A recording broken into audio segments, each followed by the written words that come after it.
Ma'am, ito na po yung pinapahanap niya sa akin. Si Jonas de Lillarte. Jonas, nasan yung anak ko? Pinagkatiwalaan kita ng matagal, tapos ganito ang gagawin mo sa akin? Ma'am, hindi po pagbintangan sa pagkawala ng anak nyo. Hindi ko pa kaya gawin yun sa inyo. Jonas, matagal na kitang pinagmatsagan sa mga pulis. Dahil malaki ang ebidensya ko na ikaw ang kumuha sa anak ko. Ma'am, labas mo na lang yung ebidensya para hindi na siya makatanggi na siya kumuha sa bata. Ma'am, aminin ko na ho. Ako talaga kumuha ng anak nyo. Dahil sa panahon na kailangan ko ng pera, pampaopera ng anak ko, hindi nyo napagbigyan. Ma'am, dyan na po yung sasakyan. Pwede na tayong umalis. Tara na, alis na tayo. Ma'am, pwede ho ba ako makahingi ng konting pabor? Ano yun, Jonas? Ma'am, kailangan ko kasi ng pera. Kailangan mo pera ng anak ko sa lalong madaling panahon. 50 mil ho kasi hinihingi sa akin ng doktor para maoperahin siya eh. Ay naku, Jonas, wala akong ganyang kalaking pera. At saka, pinapasahod naman kita, di ba? Tara na, alis na tayo. Kaya talaga sobrang sumama loob ko. Kaya bilang ganti, kinuha ko yung anak nyo para maranasan niya mawala ng isang anak. Akapawin na rin ako sa ama ko. Maranasan na, mawala sila ng anak. Halos maliit na kong pabor, hindi ako napagbigyan. So, kaya siguro dito.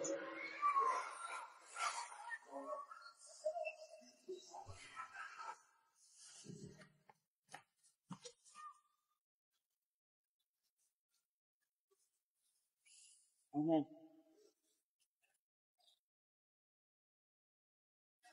Hayop ka, Jonas! Saan mo dinalang anak ko? Halos 7 taon na akong nangulila sa anak ko. Ma'am, huwag kayo mag-alala. Buhay pa po ang anak nyo. Dahil pagkatapos siyang iwan sa ilalim ng tulay, nantay ko muna na may makakuha sa kanya. Jonas, ituro mo sa amin kung saan makikita ang anak ko. Ma'am, pasensya na ho. Kung may ituro sa inyo. Dahil di ko alam kung saan sila nakatira. Pero madalas ko sila nakikita sa tulay na pinag-iwanan ko sa kanya dahil doon sila nangangalakal.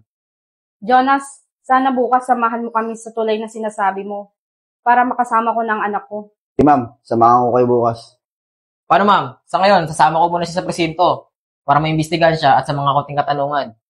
Tsaka nga pala, magsasama ako ng mga pulis bukas para makatulong sa paghahanap ng anak niyo. Sir, salamat po dahil sa inyo. Nalaman ko kung sino kumuha sa anak ko. Wala po yun ma'am, dahil trabaho po namin yan. Paano ba yun ma'am? Dito na po kami. Tara na.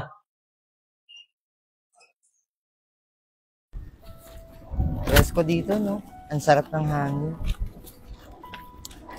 Ate, ayos yun. Ang ganda po dito. Ngayon lang po ako nakapunta dito.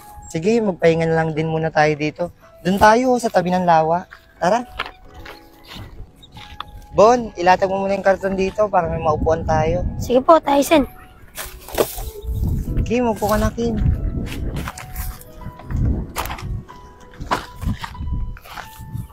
Tyson, naalala ko. Nung bata pa tayo, dito tayo nangangalakal. Pero ngayon, ang laki na ng pinagbago. Ginagawa ng kalsada.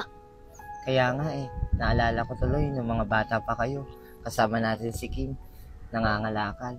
Tingnan mo naman si Kim ngayon, ang laki-laki na. Ang bilis talaga ng panahon. Nga pala, Bon, paglaki mo, pag-college ka na, anong gusto mong kuning kurso? Ako, gusto ko po maging abogado. Tari naman ng kapatid ko, bakit naman yun ang gusto mong kurso? So, kasi pagtanggol yung mga taong napapagbintangan sa kasalanan na hindi naman nila ginawa. Ang bait naman talaga ng kapatid ko. Mukhang buo na talaga yung desisyon mong maging abogado. Huwag kang mag-alala. Gagawin ko lahat para matupad yung pangarap mo. Nga pala ikaw, sa susunod na taon, mag-aaral ka na. Ano bang gusto mo paglaki mo? Ako po, Ate Arsan, gusto ko po maging teacher paglaki ko. Ang bait naman talaga ng mga kapatid ko. Magkakaroon na ako ng teacher. Magkakaroon pa ako ng abogado. Nga pala, Kim, bakit gusto mo maging teacher? Kasi po, gusto ko po kayo turuan kasi po hindi po kayo nakapag-aral Ano ka ba naman, Kim? Huwag mong isipin yun. Ang importante sa akin, nakapag-aral kayong dalawa, saka matupad nyo yung mga pangarap nyo. Okay na ako kahit hindi na ako makapag-aral. Hapon na rin pala. Tara na, ibenta na natin yung kalakal natin para makauwi na rin tayo. Tara, Bon.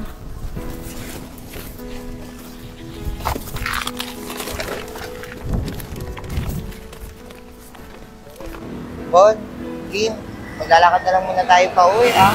Konti lang natin tayo. Po, Tyson, lakad na lang po tayo. Tara na.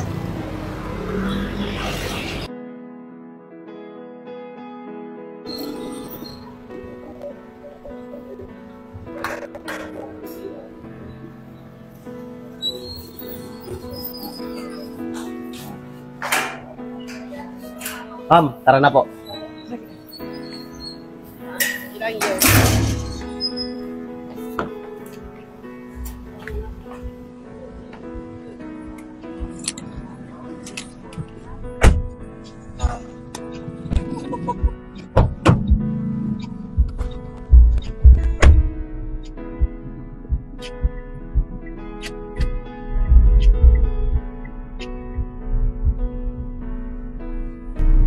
Jonas, malayo pa ba tayo? Ma'am, malapit na po tayo. Sana nandun yung anak ko at saka yung naggalaga sa kanya. Ma'am, manigurado ho ako. Nandun sila. Kasi doon lang sila nangangalakal eh. Sir, ilagpas po ng tulay. Kanan nyo ho. Nandun na sila.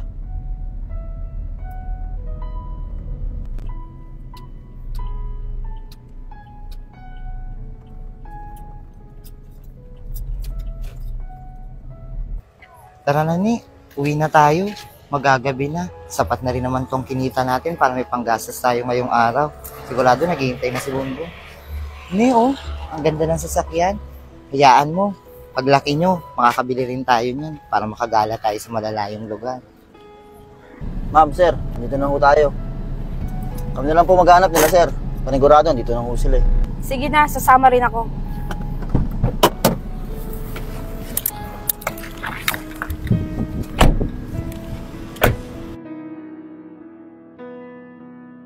Ma'am, masyado na pong gumagabi.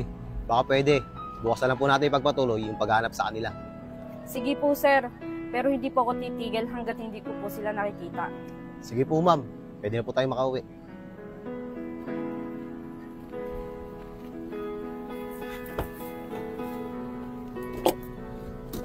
Aray.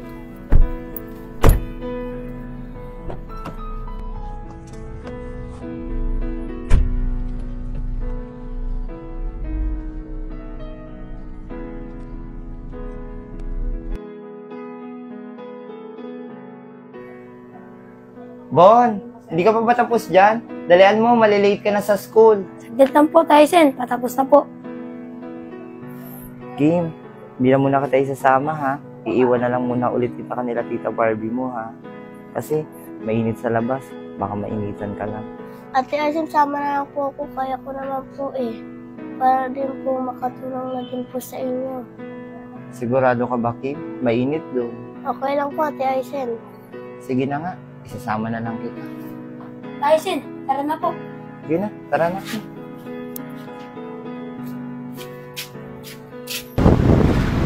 Bon, hintay mo na lang ulit si ate mamaya pag uwian nyo ha. Sabay-sabay na tayo umuwi. Tyson, kaya ko na po kaya umuwi mag-isa. High school na ako eh. Ano ka ba naman, Bon? Huwag matigas ulo, hintay mo na si ate. Kasi pupuntahan pa natin sila nanay sa kasi tatay sa sementeryo bago tayo umuwi mamaya. Sige na nga po, Tyson. Bilisan na natin, baka malate ka na. Mangangalakal pa kami ni Kim. Sige po.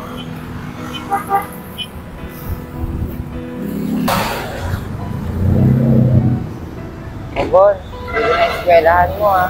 Hintayin mo na lang ulit si ate ha, huwag kang uuwi. Hintayin mo ako dahil pupuntahan natin sila tatay sa kanila nanay mamaya sa sementeryo. Sige po, Tyson. Antayin na lang po ito mamaya. Sige na, aral ka mabuti ha. Tara na.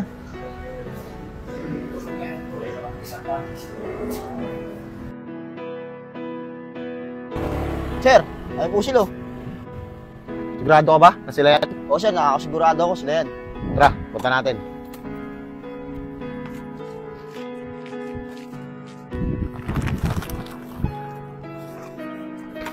Ma'am, pwede po ba kayong makausap?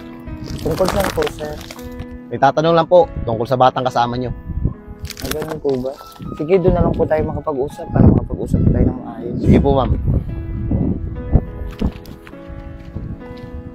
Ma'am, tatanong ko lang po sana tungkol niya sa batang kasama nyo. Kasi po, inahanap na po siya ng tunay niya magulang. Tunay niyang magulang? Tunay po namin siyang kapatid. Simula pagkabata, kasama na po namin siya. Diba te? Nakuha niya siya sa ilalim ng tulay. Ha? Oo. Napulot niya siya sa ilalim ng tulay. Dahil sa totoo niyan, ako nag-iwan niya sa bata na yan. Opo, sir. Totoo po yung sinabi niya. Kuya, kaya ba lagi mo kaming tinutulungan? Dahil ikaw ang nag-iwan mismo dito sa batang to? Oo te. Dahil sa totoo niyan, mga magulang niyan, dati kong mga amo. Kinuha ko yung bata niya sa mga magulang niya dahil gusto ko maranasan nila, mawalan sila ng anak. Dahil nawalan ako ng anak, kasi mga panahon na kailangan ko ng pera, hindi na ako natulungan pampaopera ng anak ko. Siguro naman, ma'am, narinig niyo lahat ng sinabi ng kasama ko. Kaya hindi niyo na pwede ipagkaila na hindi niyo tunay na kapatid yang babaeng kasama niyo. Ma'am, pwede po bang malaman kung saan kayo nakatira? Para po bukas na bukas, papuntahan po namin kayo kasama yung tunay niyang magulang. Sir, sa sitio Malitlit po, Barangay Tagpos, Binangonan, Rizal. Pwede niyo naman po ako doon ipagtanong kasi kilala naman po kami doon, nangangalakal po kami. Sige po, ma'am. Salamat po sa kooperasyon niyo. Sige po, ma'am. Maraming salamat po sa kooperasyon niyo. Paano, ma'am? Dito na po kami. Bukas na po ulit tayo magkita. Sige po, sir.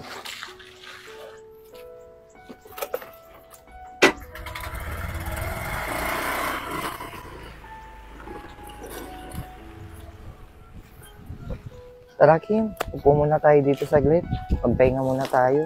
Papagod na kasi si ate. Ate Alsan, totoo po ba na hindi mo po ako tunay na kapatid? Pasensya ka na, Kim, ha. Hindi ko kasi sinabi sa'yo yung totoo. Kasi akala ko, ulila ka rin kagaya namin. Pero meron ka palang mga magulang na naghahanap sa'yo. Huwag ka mag-alala, Kim. Kahit hindi ka naman namin tunay na kadugo, tinuring ka pa rin naming tunay na kapatid. Saka, masaya ako ngayon kasi makikita mo na yung tunay mong magulang. Makakasama mo na sila. Ate Alsan, ayoko po sumama sa kanila kahit ganito lang po buhay natin. Kayo pa rin po ang gusto kong makasama. Ano ka ba naman, Kim? Ayaw mo makilala yung mga tunay mong magulang. Saka sigurado ko na makakapag-aral ka din ng maayos. Pabibigyan ka nila ng magandang buhay. Kasi tingnan mo naman yung sitwasyon natin. Bunbun pa lang nag-aaral, pero nahihirapan na ako. At least doon, pagkasama mo na yung mga magulang mo, matutupad mo na yung pangarap mo maging teacher. Saka, sigurado ako, magandang kinabukasan na naghihintay sa'yo. Kaya kahit mahirap, tatanggapin ko. Kasi sigurado naman ako na magiging maganda na yung kalagayan mo doon. Kasi kasama mo na yung tunay mong mga magulang. Sige po Ate Alsan, pero wag po ka mag-alala. Pupuntahan ko pa rin po kayo. Sige, Kim. Basta ipangako mo sa akin, ha. Tutuparin mo yung mga pangarap mo. Mag-aral ka ng mabuti. Kasi, alam mo naman, ang gusto ni ate, kapag tapos ka ng pag-aaral, magkaroon ng magandang kinabukasan.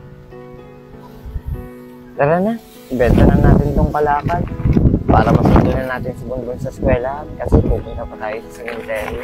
Sige po Ate Alsan, Tara na, Kim. Dalian na natin. Sigurado nag-aantay na si Bonbon sa atin. Bon! Uy! Tyson, nandiyan ka na pala. Tara na. Kanina ka pa ba naghihintay? Opo, Tyson. Ibenta pa kasi kami ng kalakal para pagpunta natin sa sementeryo, wala na tayong dala. Tara na. Bilisan na natin. Tara na, Bon. Malapit na tayo.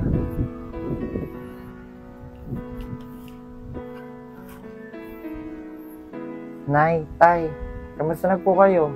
Pasensya na po ngayon lang kami ulit nakabalik. Tingnan niyo si Bonbon, saka si Kim, ang lalaki na nila. Pumunta tayo sa tabi nila nanay.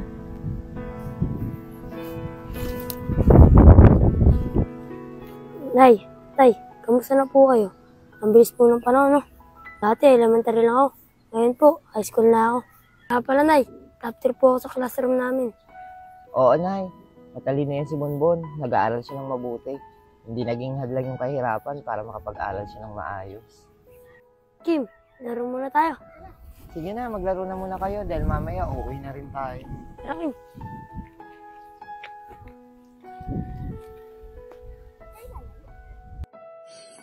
Nay, Tay, ang bilis po ng panahon. Ang dating sanggol na kasama ko nung nagpunta ako noon, malaking bata na ngayon. At bukas po, kukunin na siya ng mga magulang niya. Mahirap po para sa akin kasi napamahal na po siya sa amin at tinuring na po namin siya bilang tunay na kapatid. Pero wala po akong magawa kasi wala naman po akong kakayanan para ibigay ang magandang buhay na naghihintay sa kanya. Alam ko naman po na sa piling ng tunay niyang mga magulang, magiging maganda ang buhay niya at matutupad niya lahat ng mga pangarap niya. Kahit mahirap at masakit po para sa akin, titiisin ko po dahil alam kong ayun ang tama at ayun ang mas makakabuti para sa kanya. Kayo na po ang bahala sa amin Alam ko pong may magandang plano ang Diyos kaya nangyari ang mga ganitong bagay. Pinapaubaya ko na po sa inyong lahat.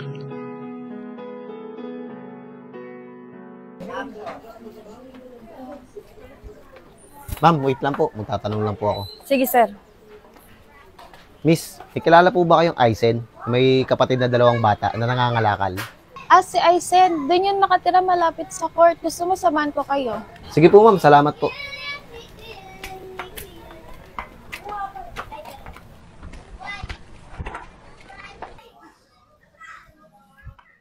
Sir, dito po sila nakatira yung may gate dito. Miss, maraming salamat po ah. Ma'am, tara na po. Oh, may tao. Wait lang, Kim, bubuksan ko lang yung pinto. Hey, sir, kayo na po pala yan. Pasok po kayo. Ma'am, pasok na po kayo. Anak! Anak, miss na kita.